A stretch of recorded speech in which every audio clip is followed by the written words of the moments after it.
Hello everyone, I'm Aparna Valsala Sabu. Let's have an analysis on the current COVID-19 situation in Canada.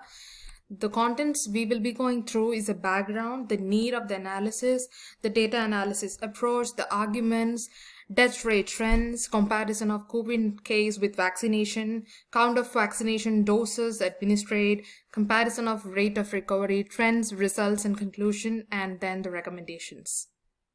The COVID-19 epidemic has had a dramatic impact, the social impacts, the economic impacts, the mental impacts on majority of our lives. The magnitude and complexity of the problems are represented in figures. If I have to represent it in figures, millions of lives have been lost, billions of dollars have been added to the global debt amount. This presentation is designed to assist Canada's Ministry of Health in developing successful strategy for COVID-19, including how to flatten the curve and lessen the effects of COVID-19, as well as what steps may be made to prepare for the near future. You can see here the key updates as of December 15th. The cases recorded on December 15th is 5,810 and the death rate on the day, December 15, was 25. With the daily person positivity of 4.5% in the last 7 days if recorded to the date December 15. So if you can see the records, COVID-19 is still there in our society and is still active in our lives. Why this analysis? In the face of the rapidly spreading Omicron variant, the Ontario government is rapidly accelerating its booster dose rollout by expanding eligibility to all individuals aged 18 and over, as well as shortening the interval to 3 months following an individual's second dose, authorizing either Pfizer or Moderna from November 9th and November 12th as boosters respectively, before deciding to concentrate solely on vaccine booster doses with daily person positivity of 4.5 as of last week. We shall analyze the progress of the fight against COVID-19 from 2020 so far. To be precise, comparing statistics in both 2020 and 2021 using data would be essential.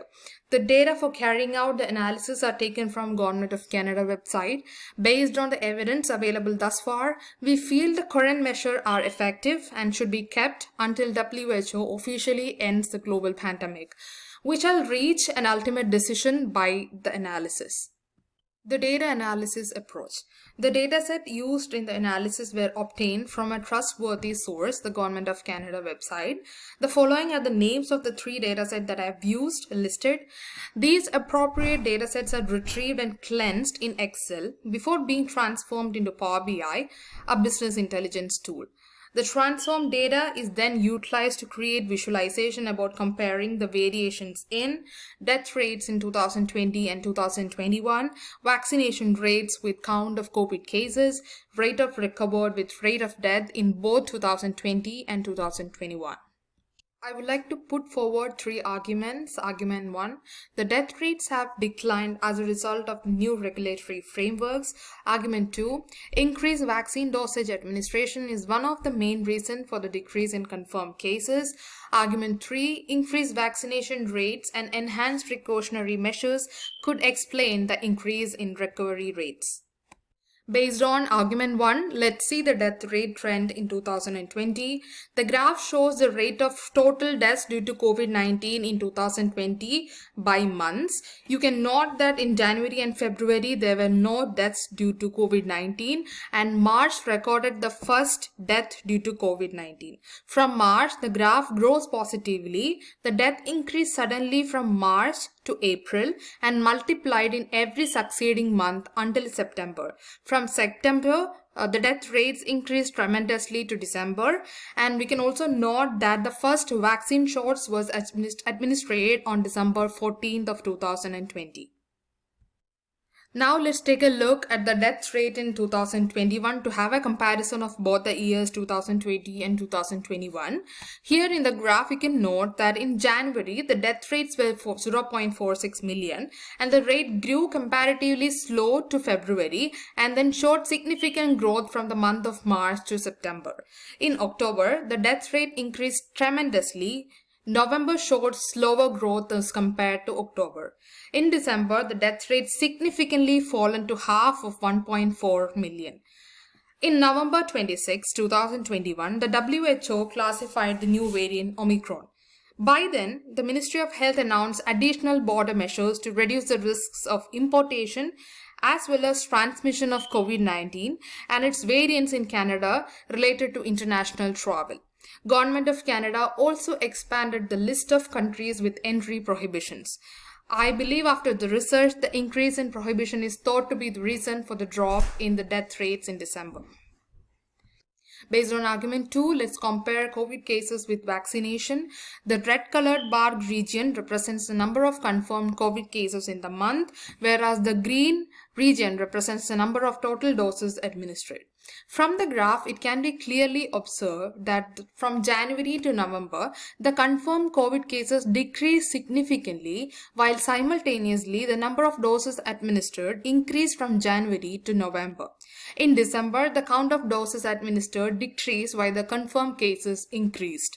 The pattern showcases year 2021, leading us to the conclusion that when more vaccine doses were rolled out, the number of cases decreased. There are other reasons that might have led to the decrease, such as more stricter restrictions and travel bans, but this has a significant note to be noted. Count of vaccine doses administered. The donut chart represents the total number of vaccine doses administered across Canada, with at least one dose administered both the doses fully and one dose partially vaccinated.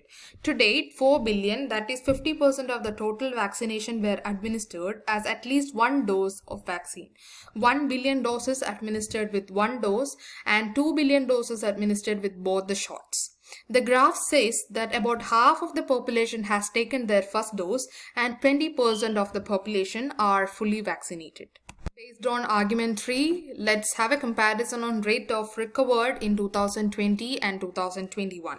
The graph represents the rate of recovered COVID cases in 2020 and 2021. In 2020, the recovered rate were 10K or 11K, and in 2021 it was around 39K. The recovery rate in 2021 is almost 3 times as that of 2020, showing significant improvement. The reason for the increase in recovery rates might be due to the increase in vaccination rates and revised precaution measures. And it's time for the results and conclusion. All 3 arguments can be accepted as a result of analysis, with the condition that minor differences may exist due to other external elements that were combined to produce the corresponding argument's outcome. The number of new cases and deaths has dropped overall according to the graph. As a result, we may conclude that there is a positive trend and that present policies are bending the curve significantly.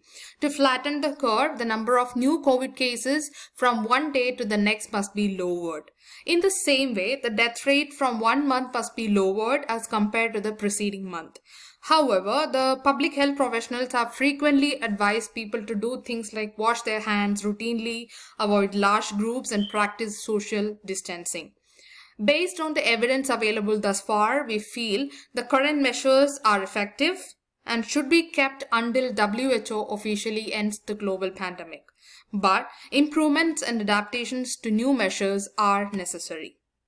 To make the recommendations fruitful, I have used the COVID resilience ranking.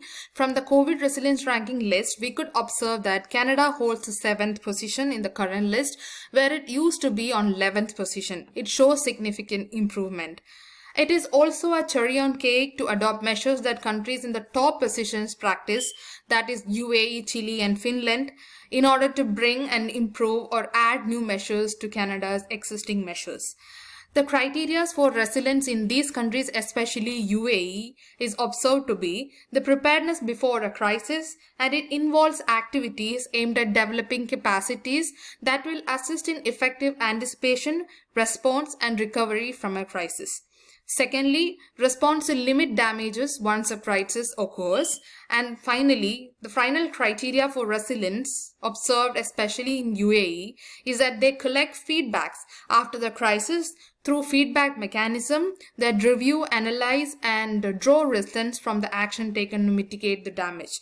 So with these recommendations, Canada can definitely improve their existing measures. It is observed that the measures they practice is okay and they can continue doing it. It is on the good pace. Thus, Canada is ranked 7th in the resilience ranking, but yet they can improve a lot with these recommendations, I believe. Thank you so much for giving me an opportunity to talk about a significant topic. Thank you.